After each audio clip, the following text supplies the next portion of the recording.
Visualize this moment. The body of a condemned man, stripped of dignity in the eyes of the world, pierced by the nails of the cross, wounded, bloodied, rejected even by his own, now being carefully prepared and anointed with rare essences, reserved for kings. Who would dare to do such a thing? It wasn't the closest disciples, nor the followers who had sworn loyalty. It was a Pharisee, a respected member of the Sanhedrin, a man who, until then, trembled at the thought of being associated with the Nazarene. That man was Nicodemus. He had sought out Jesus in secret, hidden by the night, fearing the opinion of others. In that private conversation, he heard about being born again, about the wind of the Spirit, about the love of God that saves instead of condemns. But Nicodemus remained divided between tradition and faith, between darkness and light, until, at the very moment when everyone else fled, when the Master was humiliated and left to die, Nicodemus finally made his choice. He drew near. He held the wounded body of Jesus, and he treated him not as a criminal, but as a king. What drove this man to risk his reputation, his position, and even his life for the one who had been crucified? How did someone who once lived in the shadows of indecision become the disciple who honored the Son of God in plain sight?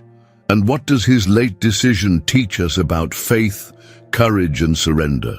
Today, you will uncover the hidden story of Nicodemus, the man who cared for the body of the crucified Jesus. Watch until the end and discover why this forgotten account can forever change the way you see the greatest sacrifice in human history. Join us as we delve into the story of a man who passed from the shadows to the light. Nicodemus, the teacher of Israel who sought Jesus in secret and found answers that would change his life forever.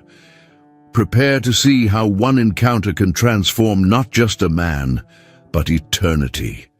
That night, under the weight of silence that hung over Jerusalem, one of the most influential men in the Sanhedrin risked everything to meet the one who could destroy his reputation or open the door to eternity. The name Nicodemus carried prestige and authority. He was synonymous with erudition, respect, and spiritual discipline. For the inhabitants of Jerusalem, he was not just another teacher of the law. He was a prominent Pharisee, a religious lawgiver, a guardian of tradition. He was part of the select group of 70 men who made up the Sanhedrin, the supreme court that decided Israel's most important issues. Its voice carried political and spiritual weight. A single opinion could influence a person's fate, change interpretations of the law, or determine sentences in high-profile cases. Nicodemus was born in Jerusalem into a family traditionally associated with Pharisaism. His father, also a respected teacher, had been a firm and rigorous judge. He was a man of unshakable convictions whose reputation spanned decades as a beacon of integrity and zeal for the Torah. His mother, equally pious, came from a lineage that carefully preserved Jewish traditions, passing them down from generation to generation. From childhood, Nicodemus was molded in this environment of devotion and obedience to the law. His learning began early. As a boy, he could already recite extensive portions of Scripture, not only in Hebrew, but with the precise intonation his teachers demanded. Over the years, he studied under the guidance of the greatest rabbis, memorizing, interpreting, and applying the law in every detail. As an adult, he earned his place in the Sanhedrin not only through family influence, but through the recognition of his abilities. He was seen as a prudent, balanced man, capable of considering his decisions before making any judgment. Jerusalem, the city where he was born, lived, and exercised his authority, was the beating heart of Israel. Its narrow streets and imposing walls guarded not only the history of the people, but also the symbolic presence of the Most High God. Temple stood in the center like a spiritual beacon, visible from afar, and it was there that pilgrims came from, all over, bringing their offerings and sacrifices. Nicodemus knew every part of that sacred complex, from the outer courts to the court of the priests, and knew that his role was to defend the sanctity of that place. But despite all this impeccable living, Nicodemus had a growing restlessness. In recent months, he had heard about a man from Galilee named Jesus of Nazareth. Word about him had spread quickly beyond the city gates. The blind received their sight, the lame walked, lepers were healed, and crowds gathered to hear his words. But it wasn't just the miracles that made an impact. It was the authority with which he spoke, as if the very voice of God were on his lips. Nicodemus heard testimonies that moved him. Simple people, fishermen, marginalized women, tax collectors, all claimed to have been transformed by this man. However, within the Sanhedrin, reactions varied. Many leaders saw Jesus as a threat, a provocateur who could shake the established order and undermine the authority of religious institutions. Amidst discussions and veiled accusations, some were already plotting ways to silence him. For a man of Nicodemus's standing, approaching Jesus meant risking everything. He knew the risks well.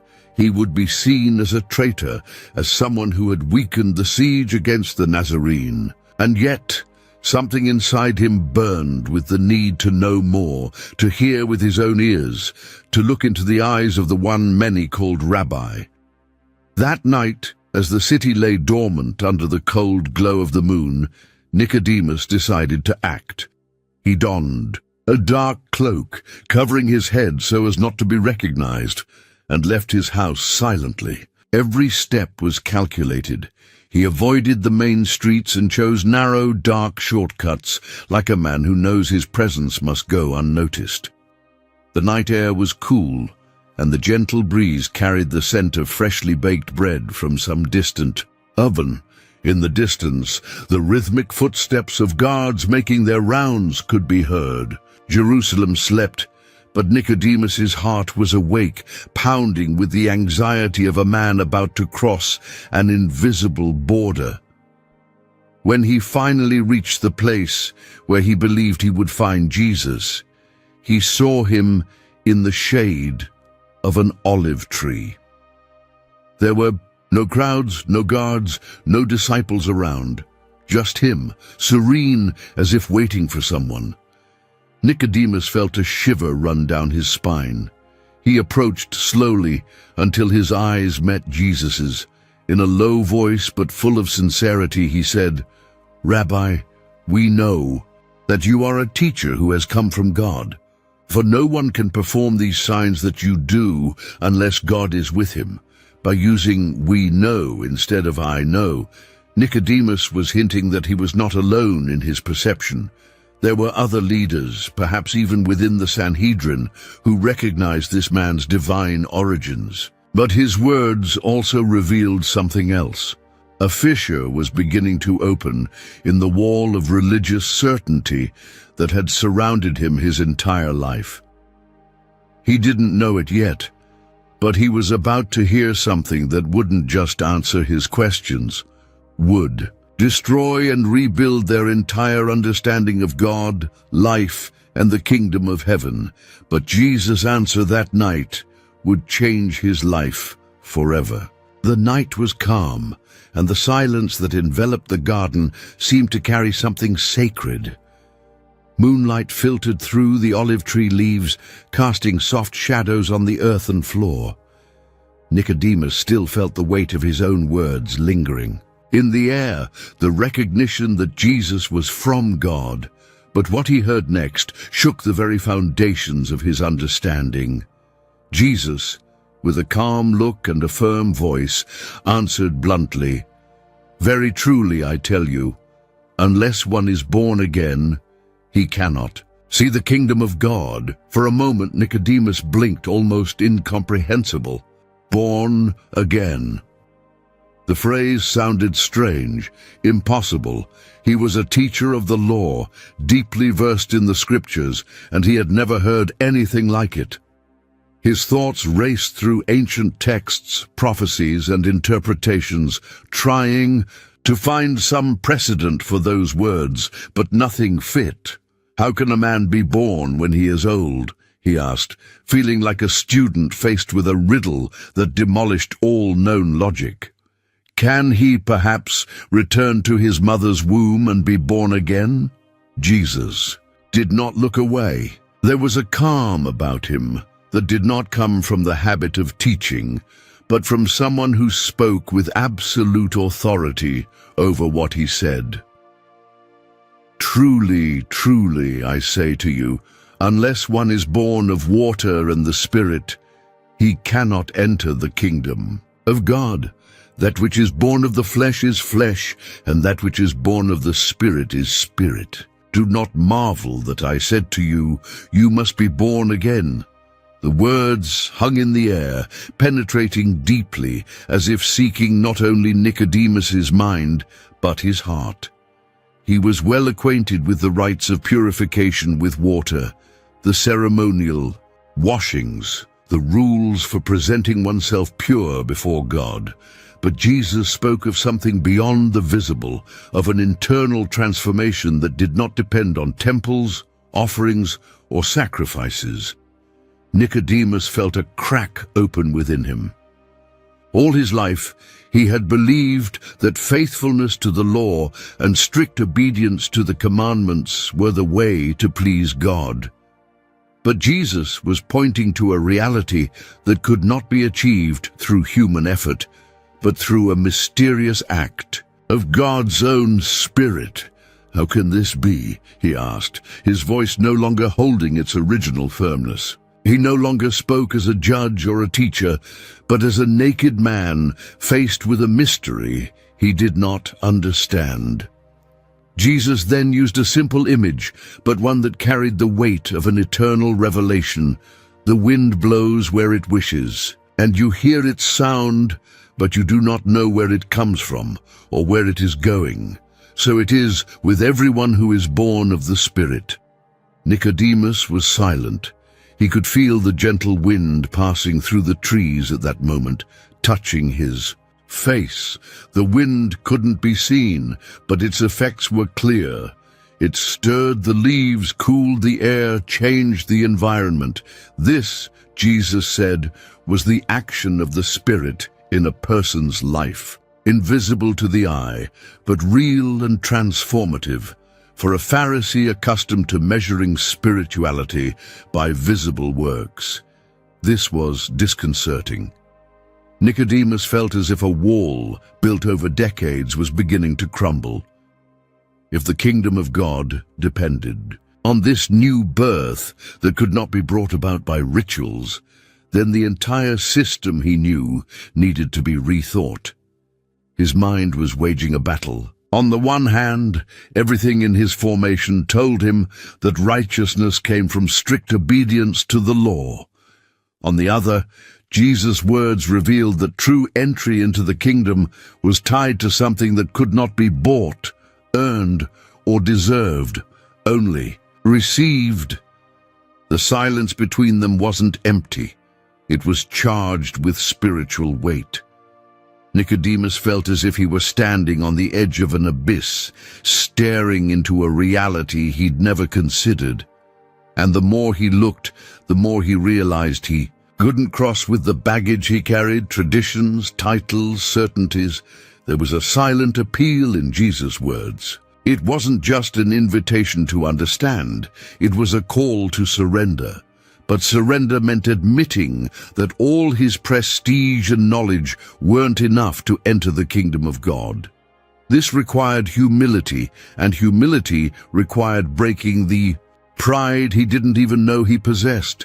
As the night breeze continued to blow, Nicodemus felt his heart torn between reason and faith, between what he knew and what was being revealed.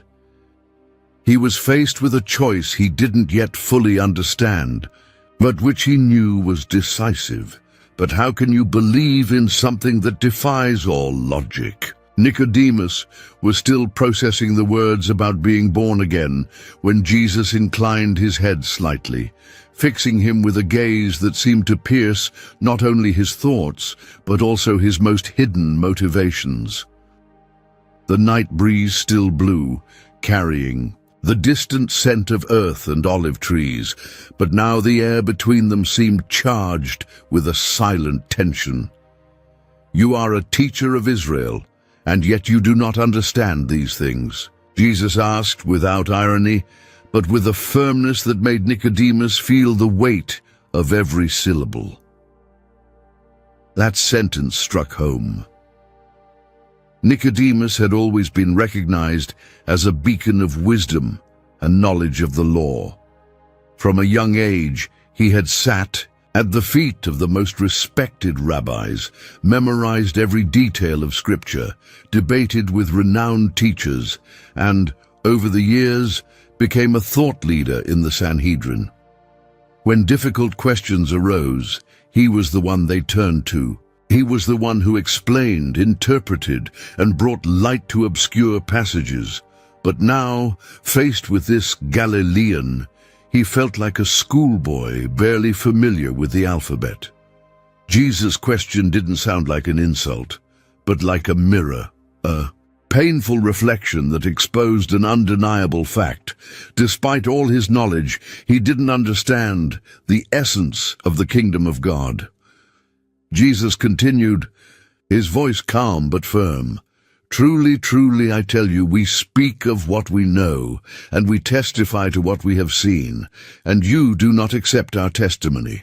If I have told you earthly things and you do not believe, how will you believe if I tell you heavenly things?" Each word dug deeper. Nicodemus was accustomed to clear concepts, to laws that could be explained and applied practically. But now he was faced with truths that could not be measured by logic or legal argument. The kingdom Jesus described was not something earned by merit but received by grace, and this messed with the entire mental makeup of a Pharisee. He tried to find answers, but his mind was divided. One part wanted to resort to logical reasoning, to seek connections with ancient texts that would justify these claims. Another part began to realize that perhaps he was facing something that could never be fully understood with reason. The silence that followed was heavy. Nicodemus looked at the dirt floor, momentarily avoiding Jesus' gaze. The phrase, "You are the teacher of Israel, and you do not understand," echoed in his mind like a call to humility. It was as if God himself were saying, "You know the lyrics, but you haven't read the full story yet." He realized that learning about God and knowing God were not the same thing. For years, his faith had been based on discipline, studies, rituals, and meticulous observance of the law. But now, Jesus showed him that the door to the kingdom was not opened by spiritual diplomas, but by a new birth that only the Spirit could bring about. This revelation hurt because it dismantled the foundation on which he had built his identity. Being teacher of Israel was more than a title. It was the definition of who he was. And yet, before Jesus, this title seemed small, almost irrelevant. The night seemed quieter now, as if the world around him had stopped to listen to this conversation. Nicodemus felt exposed, but not humiliatingly. It was a necessary exposure, like the work of a doctor who must open a wound to treat it. Jesus wasn't just teaching, he was inviting. Each sentence was an outstretched hand for Nicodemus to leave behind the security of what he knew and take a step into the unknown, a step of faith. Inside, Nicodemus struggled. There was pride, there was fear, and there was also a genuine desire to understand. He knew that if he accepted this truth, he would have to rethink his entire life. It could put him at odds with his peers, his traditions, and even his own family. But what if it were true? What if Jesus truly came from God, not just as a teacher, but as the very fulfillment of the ancient promises? Nicodemus's mind tried to resist, but something in his heart was beginning to give way. He was discovering that no matter how many titles and knowledge he possessed, he was still a man who needed to learn, and learn from the Son of God himself. What happens when the Master realizes that he still needs to learn? Before we continue, we ask for your support. Subscribe to the channel and leave a like. This helps us continue sharing profound messages like that of Nicodemus, a man who began his journey in hiding but ended up declaring his faith before everyone. Now let's move on to the decisive moments, the council, the cross, and the final courage. Jesus' gaze never wavered. There was a firmness in him that didn't intimidate but rather attracted. Nicodemus, still feeling the weight of his last words, awaited what would come next. Until that moment, Jesus had spoken of invisible things, being born again, the working of the Spirit, spiritual realities. But now his tone seemed to change, as if preparing to reveal the heart of his message. No one has ascended into heaven except the one who came down from heaven, the Son of Man who is in heaven, Jesus said, and his words, though simple, carried an authority that Nicodemus could not deny. The Pharisee frowned. The Son of Man was a title loaded with meaning in Scripture used by the prophets, especially Daniel, to describe a heavenly figure to whom eternal dominion would be given. Nicodemus knew the text, but now before him stood a seemingly ordinary man, claiming to have come from heaven. Nicodemus's trained mind struggled to reconcile the two, the prophecy he knew and the living reality before him. Jesus continued, and the night seemed to grow denser, as if the stars themselves were leaning in to listen.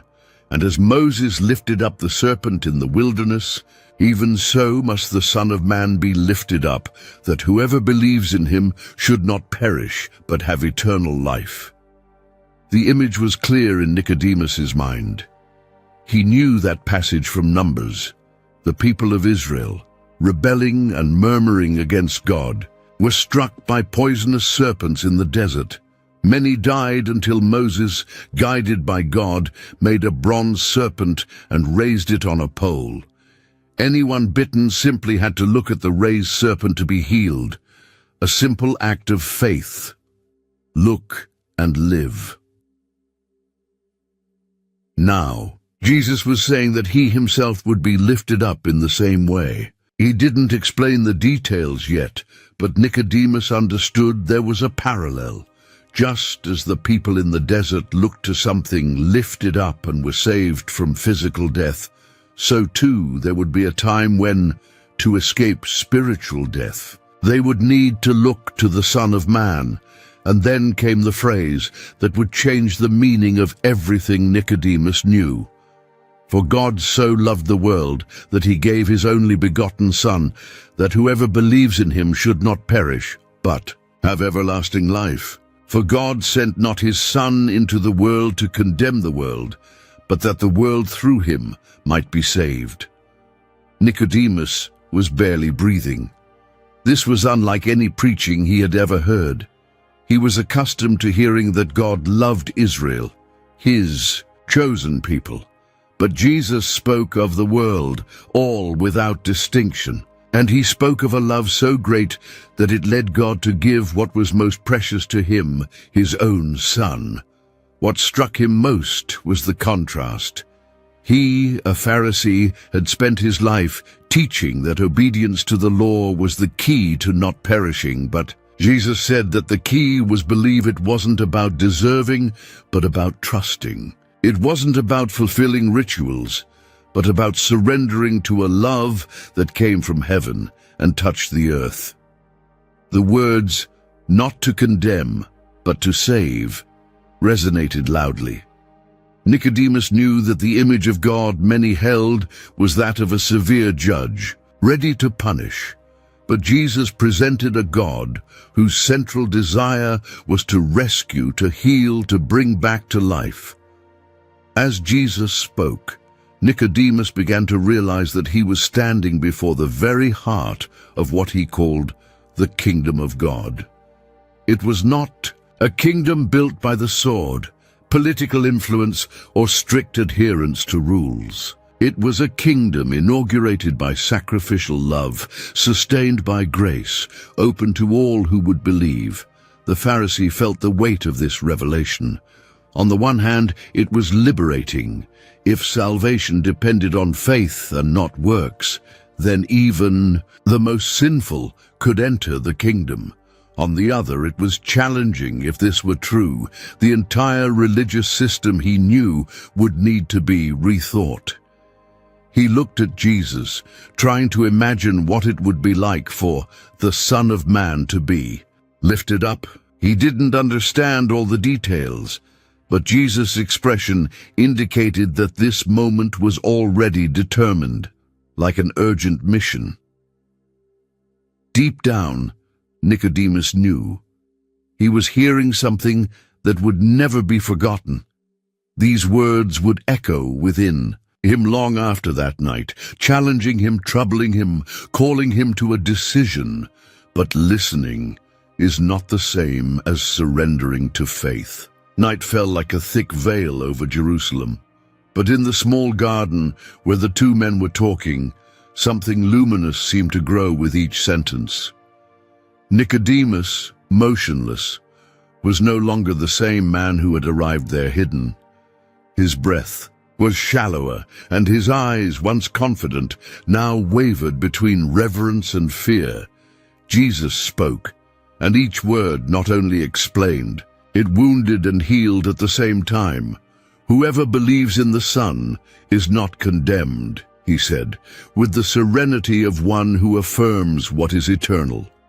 "But whoever does not believe is condemned already, because he has not believed in the name of the only begotten Son of God." The sentence hung in the air, heavy and clear.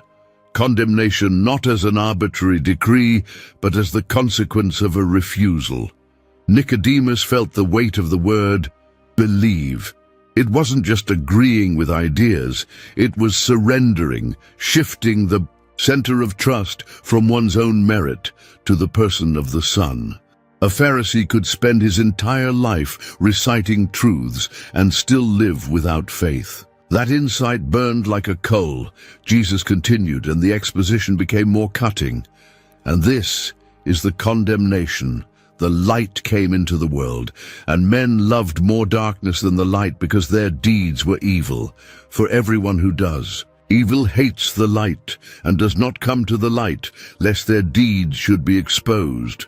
But whoever does what is true comes to the light, so that it may be clearly seen that their deeds have been done in God." Light and darkness, words so simple, yet so absolute. Nicodemus knew the symbolism. Light had always been a metaphor for God's presence and guidance. Darkness for ignorance, sin, and estrangement.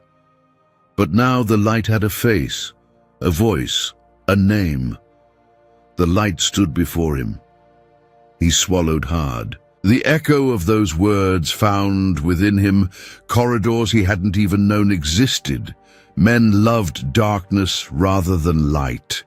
The sentence flashed through his memory, triggering uncomfortable images. He saw himself younger, composing, impeccable opinions while averting his gaze from human suffering that didn't fit the Sanhedrin's decrees. He remembered a certain poor widow, unjustly treated by a cunning merchant. He had given the correct opinion according to the letter, but he hadn't defended the woman with the zeal that justice demanded. He had shielded himself behind formalities, And that, he now realized, was also loving darkness, sheltering in the comfortable shadow of status to avoid the scandal of the light, which exposes, corrects, and transforms. The light, he understood, in that instant, not only reveals scandalous sins, it unmasks cowardly neutrality, polite omission, the zeal that fears the gaze of men more than the gaze of God. And from there, where he stood, Nicodemus glimpsed the price. Coming to the light would mean aligning himself with the truth, and truth in that moment had a name that the Sanhedrin distrusted, rejected, and feared. The Pharisee clenched the fingers of his cloak as if trying to hold on to something that's slipping away. His conscience stirred. Over the years, he had built a reputation for balance and prudence. He knew how to choose the right words, cushion conflicts, and avoid headlines in the corridors of religious politics. But if the light demanded manifestation, that balance began to look like lukewarmness, that prudence, fear, that reputation, a kind of armor that prevented him from kneeling. He looked up at Jesus. There was no shadow of accusation on the Nazarene's face, only a firm, unmistakable clarity. The light did not seduce with emotional blackmail. It summoned with truth, and the truth both attracted and terrified him. Everyone who practices evil hates the light. Nicodemus knew of evils he fervently repudiated: corruption, impurity, blasphemy. But what about when evil wore the mask of correction? What about when evil was the maintenance of a system that expelled mercy to protect order? How often will it hide behind opinions, rules, prudence? How many times have you avoided questions that would shake your certainties? How many times have you preferred not to see? The night breeze stirred the olive leaves, and the sound was like pages turning. He remembered Moses again, not only lifting the serpent, but entering the tent of revelation, where glory shone, and man had to remove his sandals. Light demands self-denial. No masks, no titles. Whoever approaches is seen, and seeing oneself this way can hurt. Nicodemus's eyes grew moist. For the first time in years, he felt ashamed not of his visible transgressions. He had stayed away from those, but of the hidden folds of his heart, his pride, his self-sufficiency, his secret joy at being admired, his readiness to demand of others what he himself avoided: risk, commitment, faith. Jesus didn't break the silence. He didn't offer shortcuts. He didn't diminish the call. Whoever practices, the truth comes to the light. The phrase called for decision. Practice the truth. It wasn't a passing emotion, nor an academic insight. It was a path, a habit, a definitive shift in life. Coming into the light meant allowing God to examine his motivations, reorder his loves, guide his steps. And this, for a man as exposed as he was, came at a high cost, perhaps very high. Nicodemus imagined the next day. He imagined stares in the Sanhedrin, whispers in the hallways, trick questions at public meetings. Have you been with him? He visualized invisible headlines circulating from one mouth to another's ear. He felt the weight that would fall upon his home. Would his family, so proud of his name, bear it? Would his wife understand? Would his friends turn away? Would disciples accuse him of betraying tradition? The price was not just institutional, it was intimate. And yet the other side of the scale now weighed irresistibly. The light he had found was not a brilliant idea, it was presence. And presence, once perceived, makes absence unbearable. How could he return to the polished routine of debates now that he had heard the heart of heaven? How could he pile up quotations when the word was alive before him? How could he hide in the respectable shadows when clarity was already making its way within? A simple, almost childish thought crossed his mind. What if I just come into the light? The simplicity of this hypothesis frightened him more than any prudent calculation. Coming to the light, so simple and yet so costly.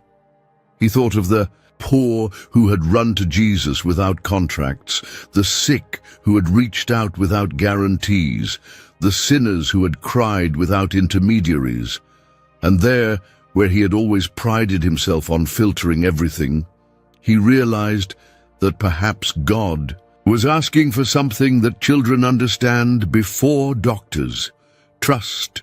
The night wore on. Time seemed suspended, as if the clock in heaven had slowed down so that the encounter could fit entirely within the heart of one man. Jesus finally spoke again, with a gentleness that didn't alleviate the demands, but revealed the motivation. The Father desires you to come. The light has not come to expose you to shame, but to free you from that which keeps you away from him.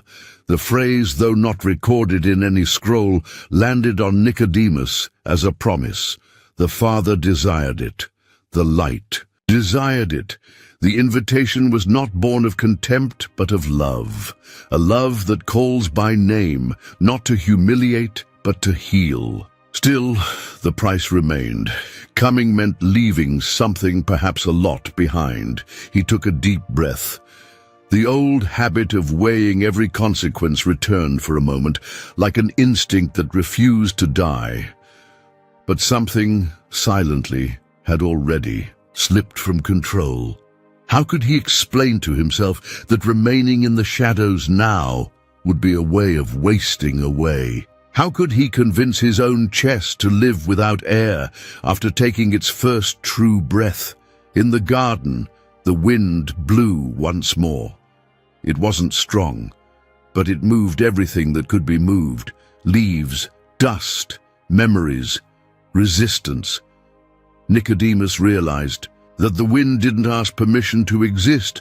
It simply came, and its coming was life. Perhaps faith was like that, not a perfect calculation, but a true step, not a closed thesis, but a surrender that illuminates the path as one walks. He lowered his head, his shadow stretched across the ground, outlined by the moon, a precise image of the dilemma burning within him, shadow and light touching, vying for territory within the outline of a single man. For the first time, he realized clearly that his life had been programmed to make shadow seem like comfort. The light, however, revealed the cost of that comfort: sterility, fear, distance. When he finally raised his eyes, he still met Jesus' gaze, steady, gentle, luminous. There was no rush, but there was urgency.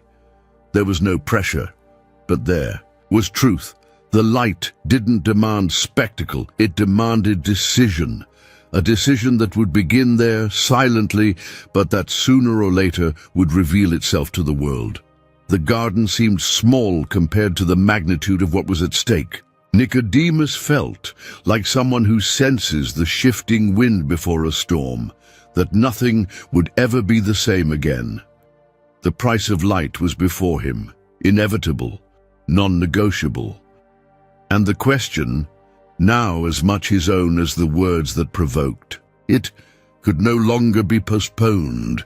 Would he dare step out of the shadows or remain divided?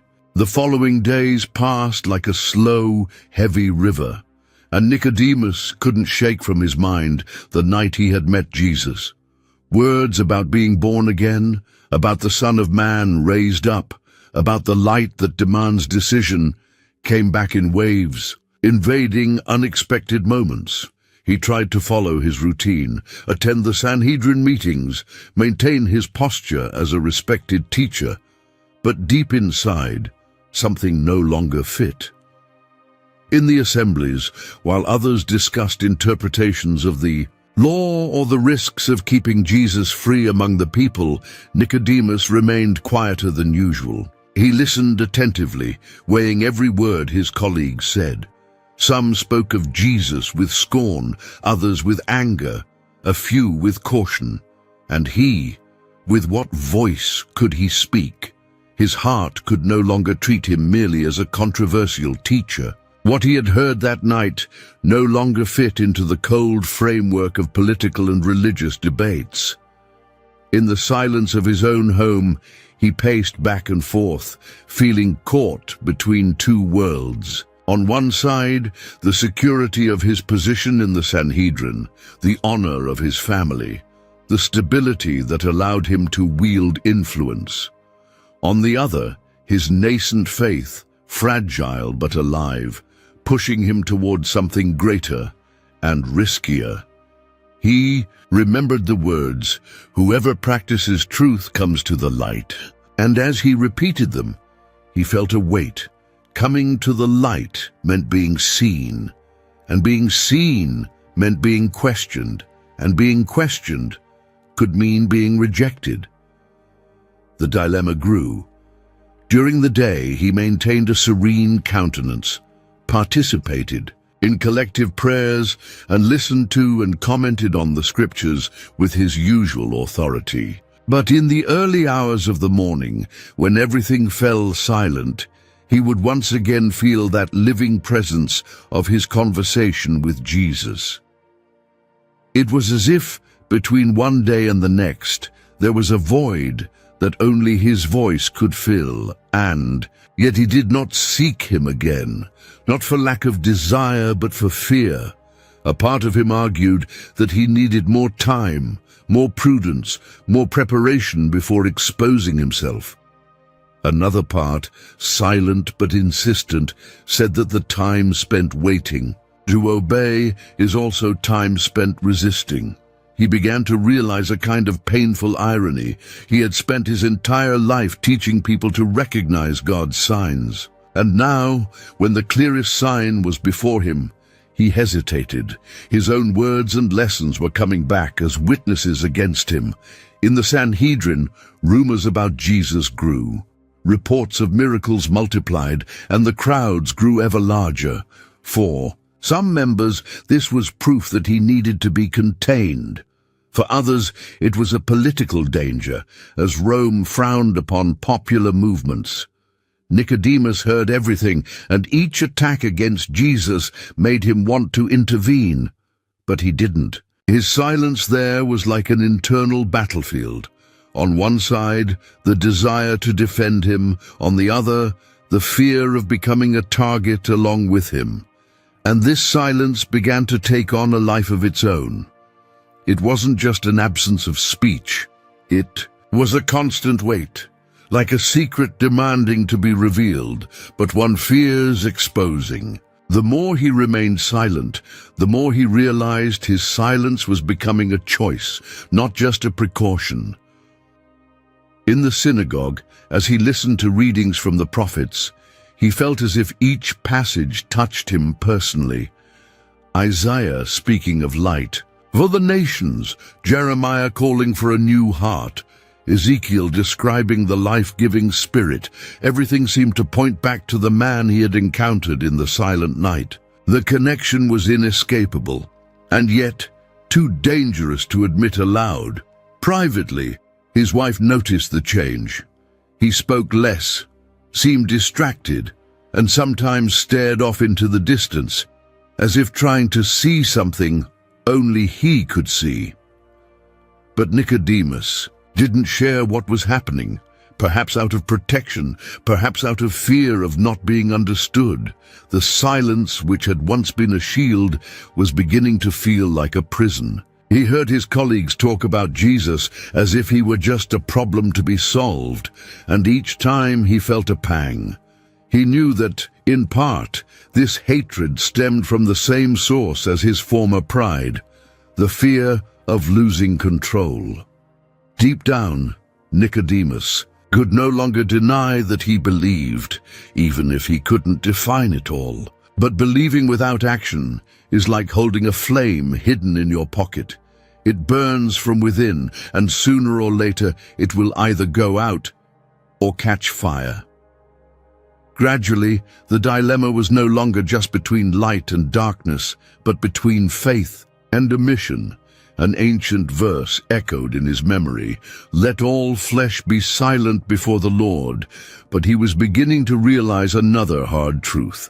There were times when silence wasn't reverence, it was escape, and perhaps remaining silent would be the most subtle way of distancing oneself from the truth. The Sanhedrin hall was packed that morning. The heavy air, a mix of incense and tension, made it clear this was no ordinary meeting. There were murmurs in the wings, and the most influential men were already in their seats, their expressions grim. The topic was the same, though no one needed to say it aloud before the official moment: Jesus of Nazareth. In recent weeks, reports of his presence in Jerusalem had multiplied. He had taught in the temple, and the crowds listened to him with unusual attention. Some returned in amazement, others indignant, but no one remained neutral. The guards sent to observe him returned with a disconcerting confession: "Never has anyone spoken the way this man speaks." This phrase, repeated in hallways and on street corners, further inflamed the leader's anger. The high priest opened the session in a deep voice. "This situation cannot continue. This man is confusing the people, disrupting order. And if we don't stop him soon, chaos will be inevitable." Nicodemus kept his expression calm, but inside his heart raced. With each accusation, he remembered the nights he had pondered alone the words Jesus had spoken to him. He remembered the serenity in his gaze, the authority that didn't require physical force to assert itself. It was impossible to associate that gentle, firm figure with the agitator so vehemently described by some in the council. Another member of the Sanhedrin, more inflamed, slammed his hand on the table. "We already sent guards to arrest him, and they came back empty-handed. What's going on? Is everyone becoming fascinated by him? Don't they see the danger?" The murmurs grew louder. The mood was turning hostile not only toward Jesus, but also toward anyone who seemed hesitant to condemn him. Nicodemus knew what this meant. Any dissenting voice could quickly become a target. One of the most respected scribes leaned forward. "It's simple. We order your arrest again. This time there will be no excuses. The weight of the word to secure hung in the air." Arresting Jesus meant putting him on formal trial, and everyone knew the likely outcome when a teacher was accused of deceiving the people. Summary conviction. Nicodemus realized that the council was not seeking a fair debate, but a ready-made sentence. What was at stake was no longer just theology, it was power. At that moment, one of the guards hurried in. His face betrayed his nervousness. He approached and spoke in a tone that, while respectful, sounded almost apologetic. No man ever spoke like this man. The silence that followed was piercing. The high priest stared at him in disbelief. "So even you have been deceived?" he shouted. "Do you also believe in him?" Eyes turned to everyone in the room as if searching for traitors among their own. Nicodemus felt the pressure mounting. With each passing second, it became clearer that Jesus was not being judged for his works, but for the discomfort his light caused in the power structures. Some Pharisees laughed scornfully. Have any of the leaders or Pharisees believed in him? This crowd that does not know the law is cursed. Nicodemus clenched his fists beneath his tunic. He knew the law well, but he also knew that God had already chosen unlikely instruments to fulfill his purposes. He remembered the rejected prophets of his time, those who suffered for speaking in the name of the Most High. And for an instant, he saw Jesus on that same path. His instinct was to speak out, to at least defend Jesus' right to be heard before being condemned. But he restrained himself. The risk was real. A hasty intervention could have left him a suspect along with the accused. Even so, something burned within him, a sense of justice that could not be stifled indefinitely. The meeting continued with increasingly harsh accusations, raised voices, fiery speeches, selective citations of the law to justify immediate action. The space for reflection disappeared, and in the midst of it all, Nicodemus's name was there, registered among the 70, a potential vote in the decision that could seal Jesus' fate. He sat, looking at the familiar faces of colleagues he had served with for years. But now, more than ever, he felt an invisible line being drawn. On one side, the light. On the other, the darkness masquerading as zeal for the law, and inevitably the moment of choice would come, and the name of Nicodemus was still among those who decided. The atmosphere in the Sanhedrin chamber was so heavy it seemed almost tangible. The accusations against Jesus were repeated like hammer blows, and each repetition came with more force. There was no talk of evidence, only urgency. He must be silenced. The people are being deceived. This cannot continue. The environment, usually formal, now resembled more a verdict decided before the trial even began.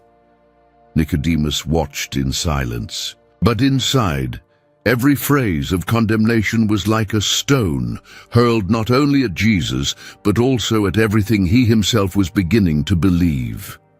The weight of the past weeks, of the words he had heard that night, of the dilemma between light and darkness, pressed heavily on his chest.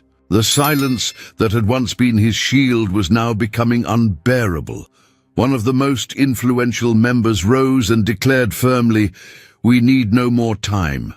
The guards have already confirmed he is in the temple. Let us arrest him and put an end to this before the people create even more confusion." Several nodded, murmuring their approval. It was the perfect opportunity to close the case. But at that moment, something in Nicodemus broke through the barrier that had kept him in the shadows. He knew he could not deliver a fiery speech in defense of Jesus. That would be political suicide. But perhaps he could at least ask a question that would remind them that the law itself demanded justice. He drew a deep breath, and, before another speaker could take the floor, he said, "Does our law judge a man without first hearing him and knowing what he has done?" The chamber fell silent for a moment. It was not an open defense, but everyone understood the implication.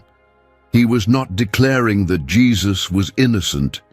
He was affirming that any judgment, to be legitimate, must first hear the accused.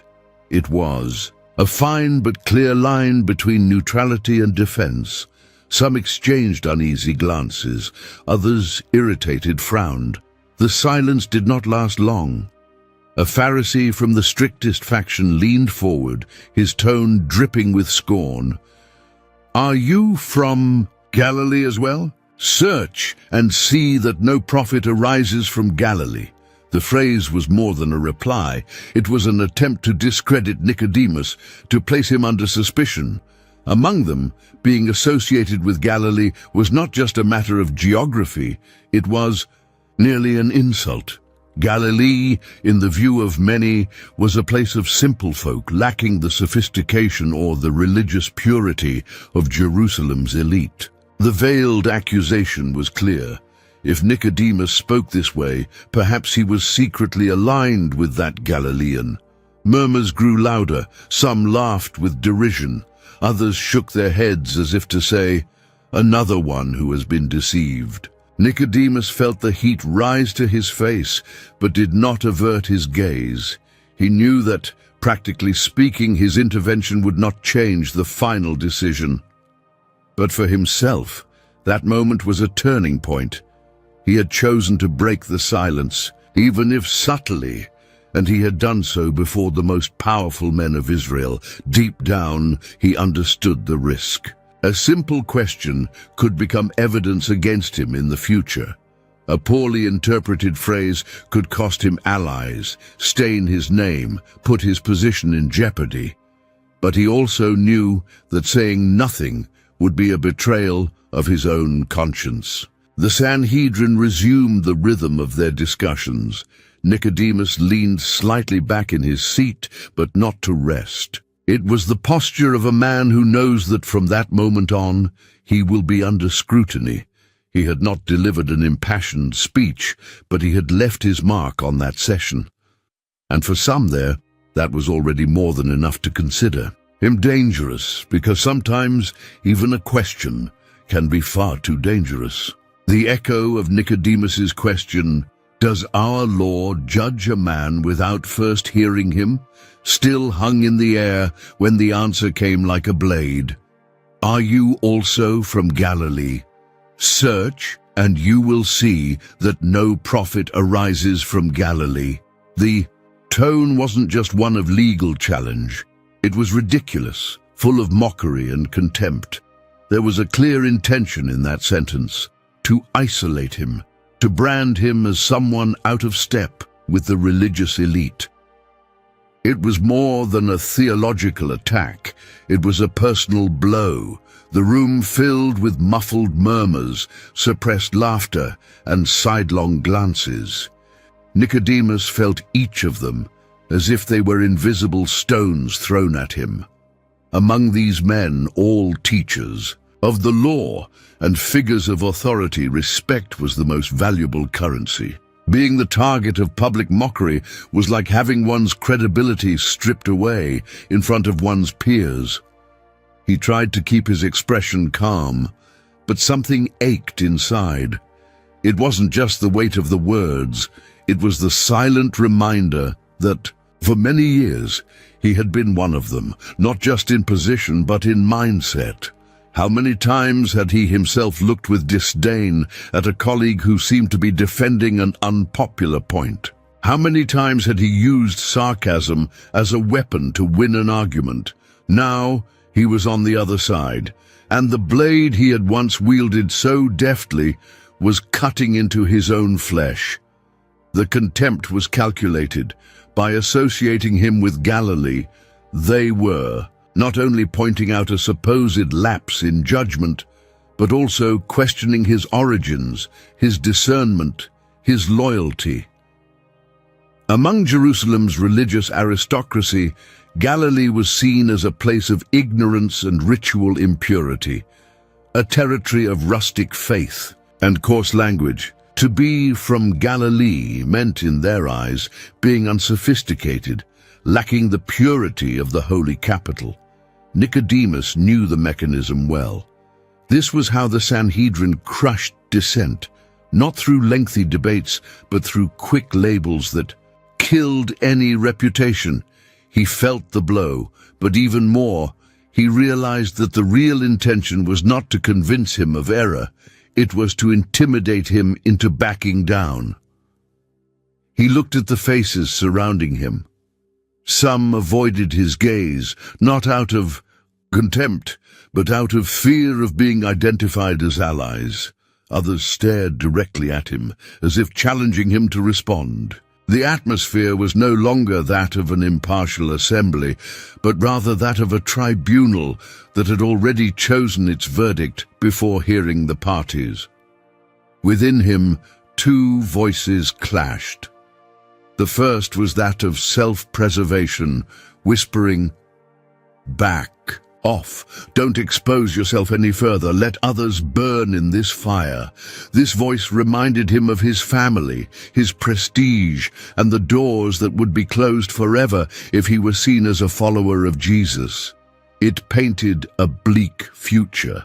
Loss of influence, loss of friends, perhaps even the loss of his right to sit on the Sanhedrin. The second voice was deeper, harder to silence. It didn't shout, but it had a weight that made it impossible to ignore. You know he spoke the truth. You know that justice demands that he be heard. That voice reminded him of the night he had spoken with Jesus, of the sparkle in his eyes, as he spoke of the kingdom, of the serenity in his affirmation that light had come into the world. It was the voice that burned in his heart when he saw injustice disguised as religious zeal. Nicodemus felt a lump in his throat. His colleague's attack wasn't just against him. It was, in essence, against any possibility of Jesus being treated fairly. By laughing at him, the Sanhedrin was sending a clear message to everyone. To question Jesus' condemnation was to put oneself in the crosshairs. He remained silent. Not because I had no answer, but because I knew any words now would be distorted. The time for speaking had passed. The room was filled with hostility. Sometimes holding back was more prudent than trying to shout over a chorus that had already decided its tone. But the silence didn't erase the impact. On the contrary, it ignited a new awareness within him. The path he had chosen, albeit timidly, was already taking him away from his previous comfort zone. There was no complete return to neutrality. Even if he remained silent from then on, he had already been marked, and deep down, this freed him from an illusion. He could no longer fully please both sides. In the days that followed, the sidelong glances continued. In smaller meetings, he would notice whispers when he entered the room. Some colleagues seemed to avoid his company, others treated him with cold formality. It was as if an invisible fissure had opened between him and the group that had previously welcomed him without reservation. At the same time, Nicodemus felt a strange peace. The Sanhedrin's contempt hurt, but there was something in the memory of Jesus' words that gave him strength to endure. He knew that the price of light included losing the approval of men. The remaining question was, would he be willing to pay that price to the end? There were nights when that question kept him awake. He relived the moment he'd stood up to speak, the murmur that followed, the sarcastic tone of his response. What if he'd said more? What if he'd been more direct in his defense? Perhaps he would have provoked an even more violent reaction. Perhaps he would have lost his place there, but perhaps he would have also done more justice. Shame, fear, and faith waged war within him, and each passing day intensified the war. There was no longer room for naivete. Associating with Jesus, even subtly, brought contempt, risk, and isolation. What Nicodemus didn't yet know was that, very soon, the pressure would become unbearable. There would come a time when he could no longer hide behind cautious questions or calculated silences. When the time came, there would be no middle ground. Would shame make him retreat or advance? The city was different. Jerusalem, always bustling at Passover time, now seemed to carry an invisible weight in the air. Pilgrims came from all over, bringing with them the expectation of celebration, but also rumors of something that could change. The course of history. The streets were crowded, voices mingled with songs and rumors, and on every corner stood guard. Not just to maintain order, but to keep watch. Nicodemus walked through the alleys, observing the hustle and bustle, but his mind was not on commerce or preparations for the celebration. He knew that, amid the festive bustle, another plot was unfolding. A plot targeting the man he had encountered one night under the cover of darkness, and who had remained in his mind ever since. Jesus of Nazareth. Meetings in the Sanhedrin had become more frequent and more charged with hostility. There was no longer talk of evaluating or observing Jesus, but of acting quickly and forcefully. Patience had worn thin among the leaders. For many, he was not just a theological problem, he was a political threat, capable of inciting the people and bringing down the wrath of Rome upon the nation. Nicodemus listened to the plans and noticed the change in tone. Before, the discourse had been cautious. Now, it was urgent. Betrayal wasn't just a possibility, it was already underway. Rumors that one of the disciples had approached the authorities were growing more persistent. The exact date was unknown, but it was certain that Jesus would be arrested. Within him, the dilemma grew. He knew that if he remained silent, he would preserve his position and perhaps go unnoticed. But he also knew that each silent step he took was one more step on the road that would lead Jesus to Calvary. And this knowledge gnawed at him. On the night of the arrest, when the news reached the halls of the Sanhedrin, Nicodemus felt his stomach churn. Jesus had been taken, betrayed by a kiss in Gethsemane. He imagined the scene, torches illuminating. Tense faces, armed soldiers, confused and fearful disciples. The Son of Man, who had spoken of being born again and the Father's love, was now handcuffed, led away like a criminal. The interrogation was swift and relentless. False witnesses came forward, distorting words and gestures. Nicodemus, present for part of the proceedings, saw clearly that there was no justice in what was happening. The rush to condemn, the lack of evidence, the contempt for the very law they claimed to defend. All of this burned like fire in his chest. He considered intervening, repeating the question he had asked earlier, "Does our law judge someone without first hearing them?" But he realized that the tide was stronger than any argument at that moment. The Sanhedrin was not seeking the truth. It was seeking a verdict. As Jesus was led from one trial to the next, Nicodemus watched the noose tighten. The council handed him over to Pilate. Pilate sent him to Herod, and then he returned to Pilate. It was like a cruel game where no one wanted to take responsibility alone, but everyone wanted the same outcome. And each turn of this cycle increased Nicodemus's sense of powerlessness. In the streets, the crowds were beginning to stir. Some shouted for his release, others, incited by the priests, called for his crucifixion. Nicodemus recognized some faces that days before had come to the temple to listen attentively to Jesus. Now, confused or pressured, they joined the chorus of hatred. He realized how quickly public opinion could be shaped, how light could be distorted until it appeared as darkness, and darkness as light. There were times when Nicodemus wondered if he should approach Jesus, even at the risk. But the barrier of fear was still there. Fear of being identified, fear of losing everything he had built, fear of not having the strength to face what was to come. It was as if he were caught between two chains, one pulling him toward the light he already knew, the other trying to keep him in the safe shadows. The accounts of the floggings reached him like blows to his own flesh. Jesus had been scourged until his skin was split open in deep wounds. The crown of thorns embedded in his head caused blood to stream down his face. Nicodemus closed his eyes and tried to push the image away, but he couldn't, no matter where he was. The scene haunted him. When Pilate presented Jesus to the crowd and said, "Behold the man," Nicodemus knew there was no turning back. The governor's silence, the pressure from the leaders, the clamor of the crowd, all pointed to a single fate. And faced with this certainty, he felt a crushing weight. With each step Jesus took toward Golgotha, his own silence seemed louder, more accusatory.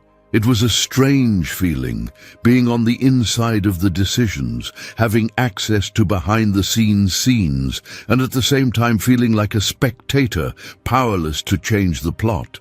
And as the Nazarene's fate was sealed, Nicodemus carried the bitter knowledge that the cross was not only being built with wooden nails, but also with omissions, cowardice, and fear.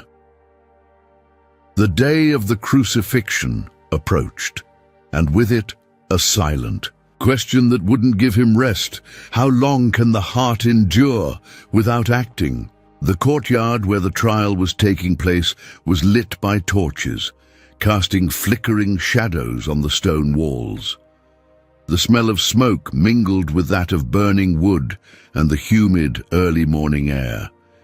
Inside, in the hall where the leaders gathered, the atmosphere was not just tense, it was hostile. There was no room for doubt or deliberation. The atmosphere was charged with a decision already made before a word was spoken. Nicodemus watched from the sidelines, his face partially hidden by the darkness. He knew that being there already put him at risk, but he couldn't turn away. Not because he believed he could change the course of the trial. Deep down, he knew that was unlikely, but because something inside him prevented him from turning away from that moment.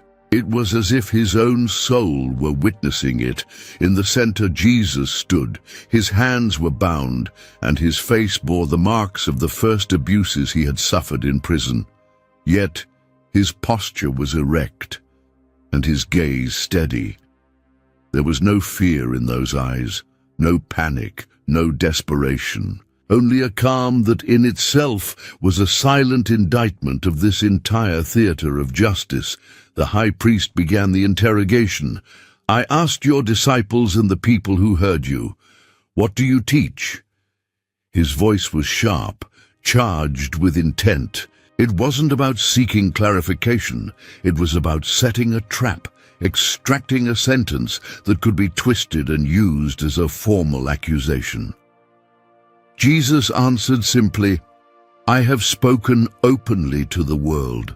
I have always taught in the synagogues and in the temple where all the Jews gather. I have said nothing in secret.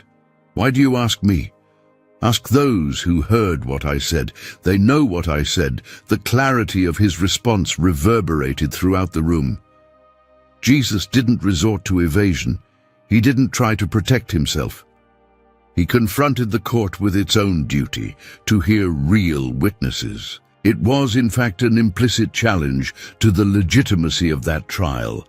The silence that followed was quickly broken by a sharp sound. One of the guards, angered by the response, slapped Jesus violently across the face. The impact echoed throughout the room. "Is this how you answer the high priest?" the man shouted, his look a mixture of hatred and satisfaction. Nicodemus felt his blood boil. Every instinct for justice in him screamed for him to intervene. The law everyone there claimed to uphold clearly prohibited assaulting a defendant during interrogation, much less before any conviction. He could quote the exact text, chapter, and verse.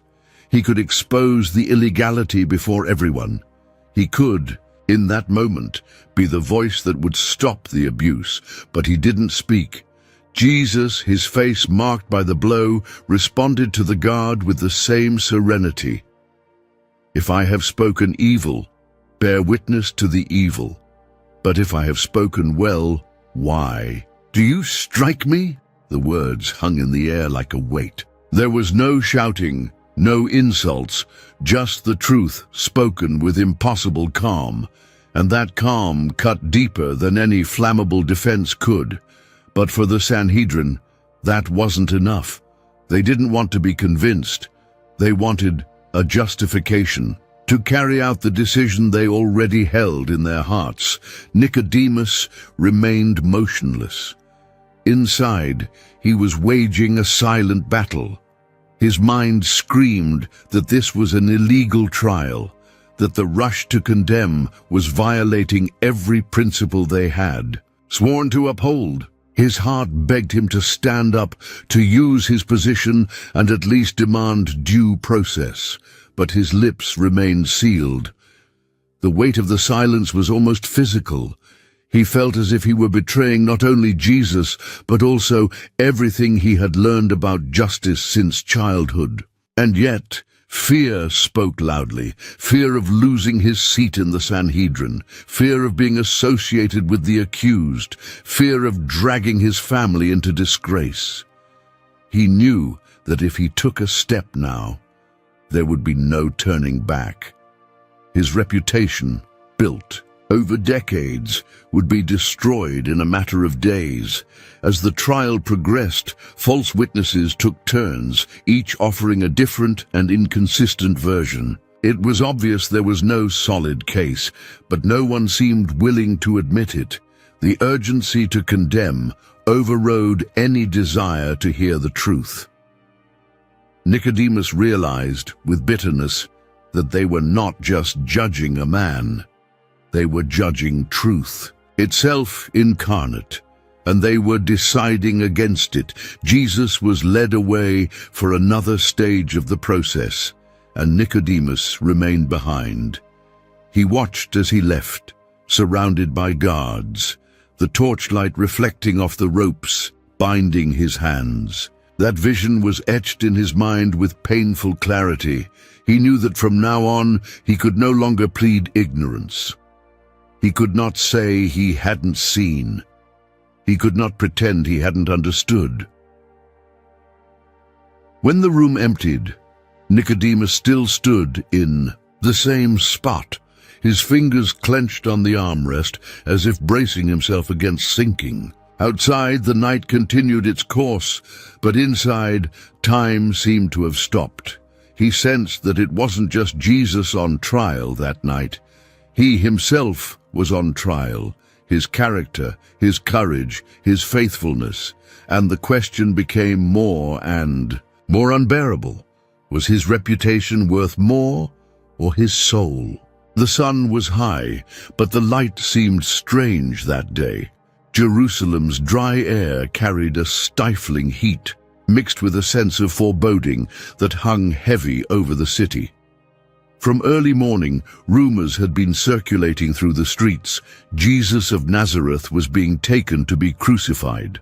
People came out of their homes, not just to watch, but to participate, whether out of morbid curiosity or out of hatred inflamed by the words he had spoken. Nicodemus walked among the crowd, but kept his distance. He didn't want to be seen too close to the procession, but he couldn't stay away either. With every step, he remembered the night he had spoken to Jesus under the cover of darkness, the words about being born again, about the light, about the Son of Man who would be lifted up. Now that image was no longer metaphorical. The lifting up was about to happen, not in visible glory, but in the violence of the cross.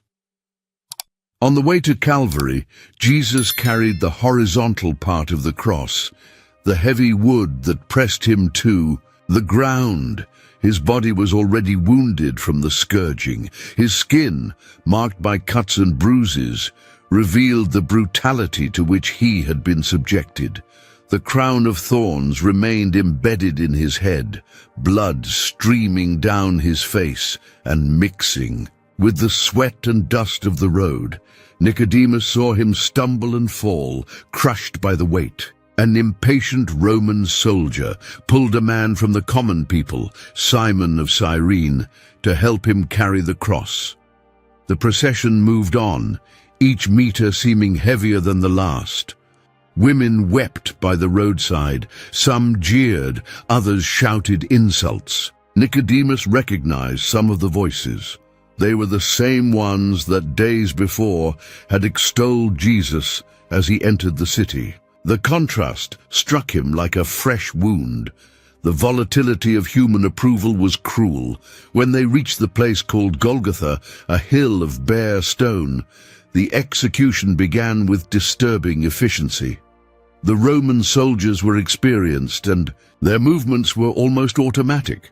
Nicodemus, standing at a safe distance, observed every detail with a mixture of horror and helplessness. The sound of nails piercing wood and flesh echoed, and he had to close his eyes for a moment. The vertical beam was already fixed to the ground. The horizontal beam, now with Jesus' body nailed to it, was raised and fitted together, forming the cross. The impact caused his body to tremble. The inscription at the top read, "Jesus of Nazareth, King of the Jews," written in Hebrew, Latin, and Greek so that everyone could understand. The chief priests protested, asking for it to be written. He said, "I am the King of the Jews," but Pilate left the phrase as it was. Nicodemus saw, even from afar, that this phrase, intentionally or not, proclaimed a truth that not even Roman power could erase. The scene was brutal, but there was something Nicodemus couldn't help but notice: the way Jesus looked. Even hanging, his body exhausted and bruised, there was dignity and an inexplicable calm. He didn't curse, he didn't scream in hatred, he didn't call for revenge. Instead, he turned to heaven and said, "Father, forgive them, for they know not what they do." These words cut through Nicodemus like an invisible blade. How could anyone in the midst of so much pain consider forgiveness? How could he intercede for those who were torturing him at that very moment? It was something that surpassed all human logic. Time seemed to drag on. The soldiers, indifferent, cast lots for Jesus' garments, while the religious leaders mocked, saying, "He saved others. He cannot save himself." With each provocation, Nicodemus felt the weight of silence. He wanted to scream, to say that they were before the just one, that injustice was as clear as daylight. But just as at the trial, he remained motionless. Fear still held his voice. Then Jesus looked at the woman at the cross, Mary, his mother, and at his beloved disciple. Even in death, he cared for others. "Woman, here is your son. There's your mother." It was impossible not to feel the strength that lingered there, a strength that came not from the body, but from something much deeper. Nicodemus remembered the words, "No one takes my life from me. I lay it down willingly." Now he saw it happening before his eyes. The sky began to darken, as if creation itself refused to watch what was happening. Daylight was replaced by a darkness that wasn't just physical, it seemed spiritual. Tension mounted, and the air grew heavier. Then Jesus, in a loud voice, cried out, "It is finished," and he bowed his head and gave up the ghost. The silence that followed was almost absolute, broken only by the distant sound of the wind. Nicodemus felt the whole world change in that moment. He didn't understand all the details, but he knew something irreversible had happened. The Son of Man had been raised, just as he had said. The prophecy had been fulfilled, and the price had been paid. He remained there for a few more moments, watching. He couldn't move. His body hung inert, but in Nicodemus's eyes there was a strange certainty. This story, somehow, wouldn't end there, because something in his gaze wouldn't die there. The moment of Jesus' death filled the air with a silence that seemed weighted down. It wasn't just the absence of sound, it was a dense stillness, as if all creation were holding its breath. The people around, once noisy, were now restless. Some moved away. Others remained still, staring at the cross as if trying to comprehend what had just happened. The sky, once bright with daylight, remained shrouded in an unusual darkness. It wasn't night, but it wasn't day either. A strange shadow enveloped Jerusalem, and even the most skeptical murmured of omens. The wind blew coldly, and the earth seemed to tremble slightly, as if nature itself recognized the gravity of that moment. Nicodemus stood motionless. Since arriving at Golgotha, he had been unable to approach the cross. He remained at a distance where he could see everything, but perhaps not be seen. His eyes were fixed on the now inert body, hanging under the weight of death. The inscription still remained at the top, "Jesus of Nazareth, King of the Jews." And for the first time, he realized that those words, placed there as political irony, carried a truth that no Roman hammer could destroy. The memory of the night Jesus had spoken to him about the Son of Man being lifted up came forcefully to him. At the time, he hadn't fully understood. Now, seeing the raised cross, the prophecy fell into place like the final piece of a puzzle. He needed no academic explanations.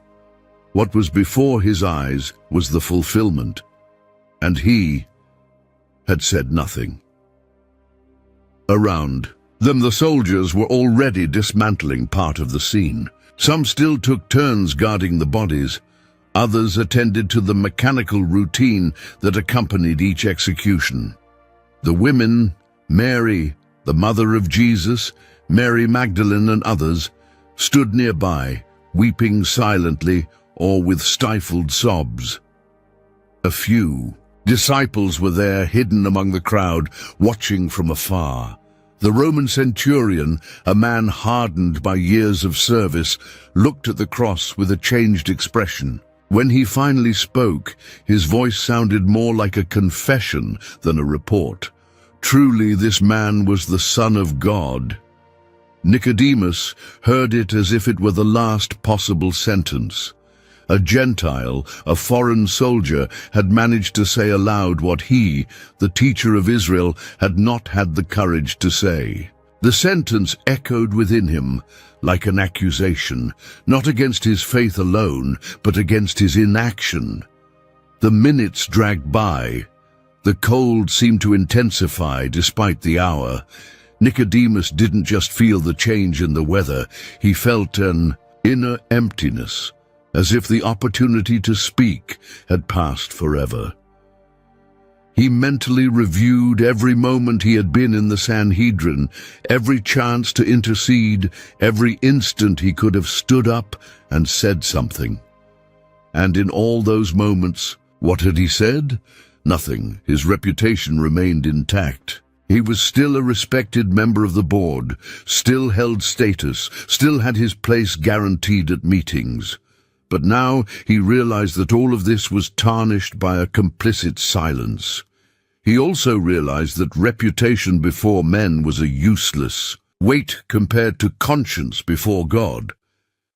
The following hours were marked by confused murmurs and scattered movements of the crowd. Many descended the hill, avoiding loud speech, as if to quickly get away from a scene that was beginning to weigh heavily on their minds. Others remained paralyzed, as if afraid that turning their backs would betray the one who had just died.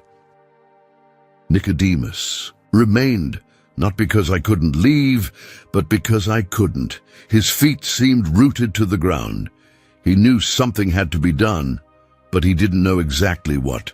The body was still fastened to the cross, and Roman law permitted it to be displayed as a warning to others.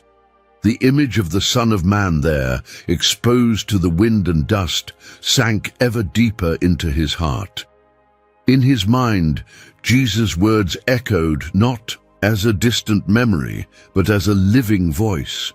God so loved the world that he gave his only begotten Son.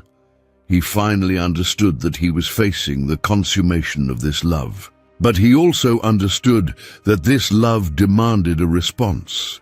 Regret began to grow like a fire. It wasn't just sadness for what he saw, but a sharp pain, knowing he had been present behind the scenes of the condemnation, and yet had chosen silence. He wasn't the only one, but that didn't lessen his responsibility.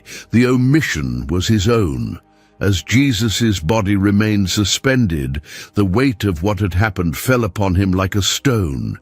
He didn't know what tomorrow would bring, but one certainty was growing. He could no longer be a mere spectator. Pain pierced him, but within it was something different, a strange force, an impulse he didn't yet understand, but which was beginning to override his fear. Regret can be stronger than pain.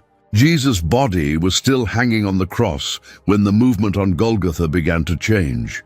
The sun was already setting, and the shadow of the mountain was lengthening over the valley. Jewish law dictated that any body should be removed before sunset, especially since it was the eve of the Sabbath, and not just any Sabbath, but Passover. Keeping a body exposed would be impurity to the land and a scandal to tradition. It was at this moment that a man respected among the leaders, Joseph of Arimathea, made a bold decision. He wasn't just a secret follower of Jesus. He was an honored member of the Sanhedrin. Until then, he had kept his faith silent, just like Nicodemus. But that day, the silence became unbearable for him.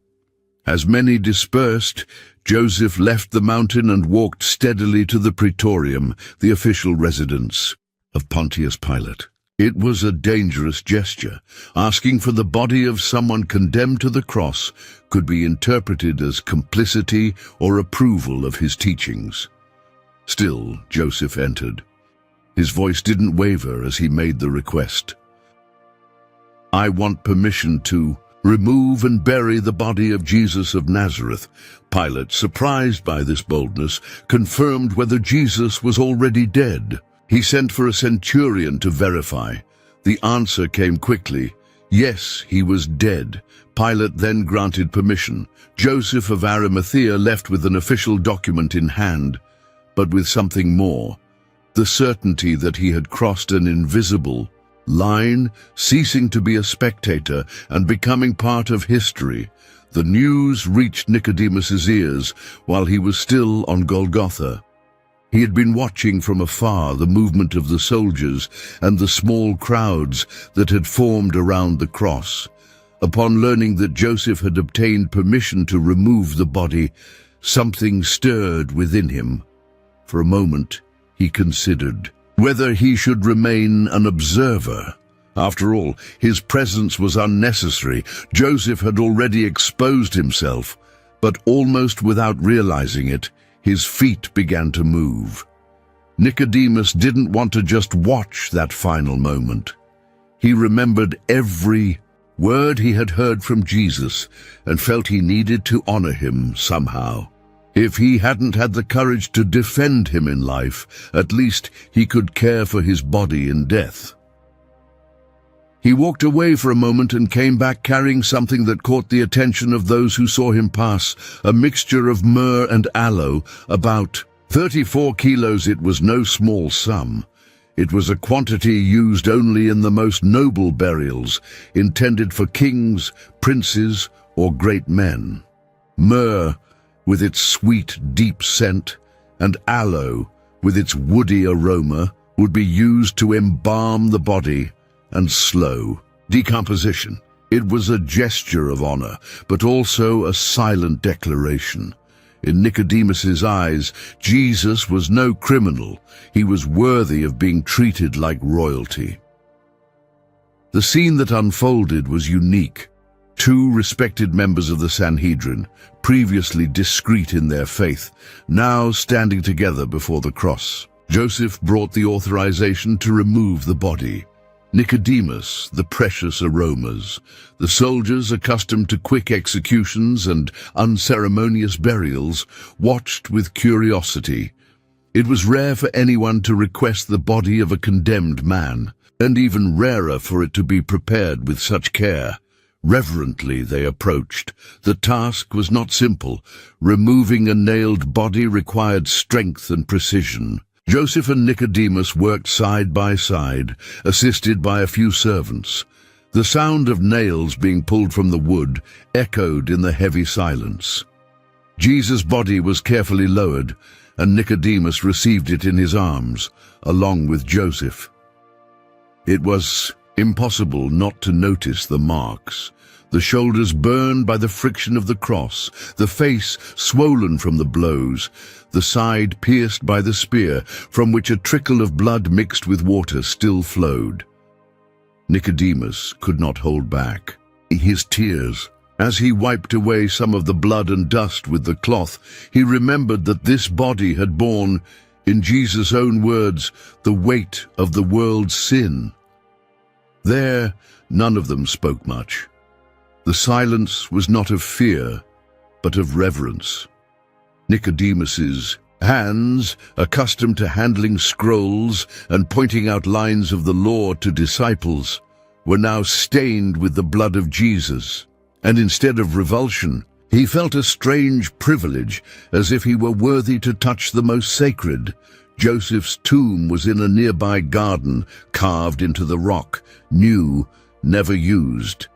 It was a dignified place, protected and close enough to allow burial before the Sabbath began. They carried the body carefully, wrapped in clean linen cloths, while Nicodemus poured myrrh and aloes, impregnating the cloth with their strong, sweet perfume. The gesture was, to anyone who saw it, a royal funeral. There was no rush in Nicodemus's hands. Every fold of linen, every layer of ointment was an act of silent devotion. It was as if, finally, he had found a way to say what he had never said in words, that he believed, that he acknowledged, that he honored. Some passers-by looked on in surprise, but they didn't approach. Perhaps they feared contamination by touching a dead person. Perhaps they avoided contact with the body of a condemned man, but Joseph and Nicodemus no longer cared about public opinion.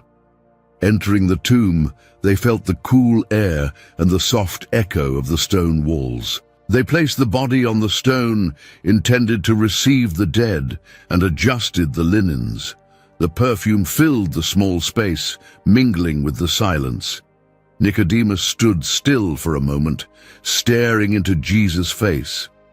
There was no life there anymore, but something remained. A dignity impossible to erase, a serenity that resisted even the harshness of death. Joseph stepped aside to prepare the stone that would seal the entrance. Nicodemus stayed a moment longer. He knew this was the last time he would see Jesus' body. He wanted to engrave every detail in his memory: the scarred hands, the wounded forehead, the inexplicable peace. Then he stepped back, allowing the stone to be rolled away. The heavy sound of the rock sealing the entrance echoed through the garden. It was done. The master was buried. But as they walked away, a silent question lingered. Who would bring such dignity to a condemned body? The garden was silent. Only the soft sound of the wind rustling the olive leaves, breaking the heavy afternoon air. After the crucifixion, many had dispersed, carrying with them the feeling that everything was over. But for Nicodemus, the end wasn't simply going home. There was something he needed to do, something he never would have imagined until a few days ago. He carried in his hands the weight of a decision, and literally the weight of a treasure. About 34 kilos of myrrh and aloe. It was no ordinary quantity. It was enough to embalm a king. In Jewish tradition, this aromatic combination held value not only for its scent, but for its symbolism. It was a gift of honor, a sign of recognition of the greatness of the departed. Nicodemus wasn't taking this out of piety or formality. It was a silent declaration. For him, Jesus was worthy of a royal funeral. Joseph of Arimathea was already in the garden, beside the new tomb he had carved in rock. His face bore the same determination as when he had faced Pilate to ask for the body. There was no longer any need to disguise it. Both knew that this gesture put them in the crosshairs of those who had condemned the master. Still, they did not hesitate. When Nicodemus arrived, Joseph stared at him for a moment, as if they didn't need words to understand each other. His presence, carrying that perfumed weight, spoke volumes. It was more than an offering. It was a definitive break with the silence that had plagued him for months. Jesus' body lay there, still marked by suffering. The open wounds from the scourging, the crown of thorns that had pierced his forehead, the nails that had pierced his hands and feet, everything was before them. Nicodemus approached with reverence, almost as if treading on sacred ground. His fingers, accustomed to parchment and academic debate, now touched the cold, scarred skin of the man who had spoken to him about being born again. While Joseph held the body, Nicodemus began preparing the linen strips. The scent of myrrh and aloes filled the air, thick and sweet, mingling with the damp coolness of the tomb. He worked with precision, but also with care. It wasn't a mechanical ritual.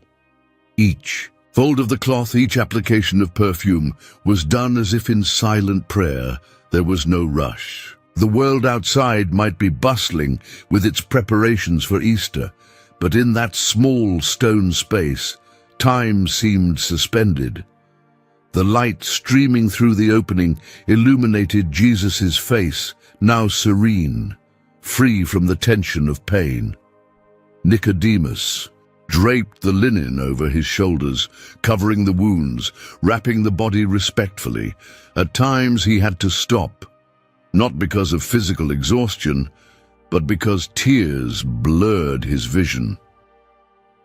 He remembered that first night, hidden in the shadows, afraid of being seen. He remembered how he had chosen to meet Jesus when no one was around, to avoid the weight of criticism and the risk of losing his place in the Sanhedrin.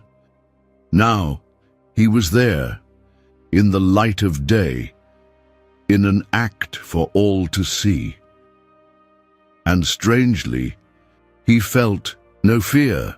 Instead, there was a sense of liberation. It no longer mattered what anyone would say. The risk hadn't disappeared, but it had been overcome by something greater, a certainty he couldn't yet fully explain, but which burned within him. Perhaps this was what Jesus called being born again. It wasn't just changing his mind, it was changing his attitude, his heart, his life. Joseph helped in silence, but his gaze also spoke volumes. The two men, until then hidden disciples, were now identifiable by their actions. At that moment, there were no more titles, positions, or honors. There were just two servants honoring their master. When the body was completely prepared, wrapped in clean linen and impregnated with the perfume of spices, they laid it on the carved stone inside the tomb. Nicodemus stepped back, contemplating the scene. It was no king on a golden throne, but it was more dignified than any monarch he had ever seen.